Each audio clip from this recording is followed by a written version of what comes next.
Happy birthday to you আম্মা। Cake কাটছেন? এই তুমি বলে আবার বিয়ে করছো? আবার বিয়ে করছি মানে?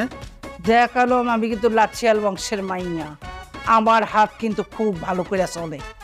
না না, সেই মেয়েটা আপনাকে আছে এটা আমি ভালো করে জানি। সাবিনারে বিয়ে করেই তো বুঝছি। ফালতু কথা রাখ, তুই আবার বিয়ে করছো কোন সাহসে? এই কথা জবাব আমারে দে। আমি আবার বিয়ে করছি এই ধরনের আজের খবর কই পান আম্মা? কি বলতেছেন এগুলা?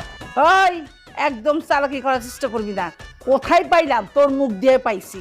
তুই রেডি থাকিস, তোর চালাকি বাইর করার আমি চেষ্টা করতেছি। একটা কাজ করতে পারবেন আম্মা? কে? কারেন্টের তার ধরে একটা শখ খান। ওই হারামজাদা তুই কি কইলি? আপনার মাথায় ডিস্টার্ব হয়েছে, শখ খাইলে চলে যেতে পারে না, নিউরোতে যান। আমার হলে মজা করেন না, আমার মজা দেখাইতে চান না। পরে দেন। সাবিনা তোর লগে কথা কইব না, তুই জেলের ভাত খাওয়া লেগে রেডি হয়ে থাক। আরে দূর কথা কইব না কেন? আপনারা কইছি ওরে দিতে, আপনি ওর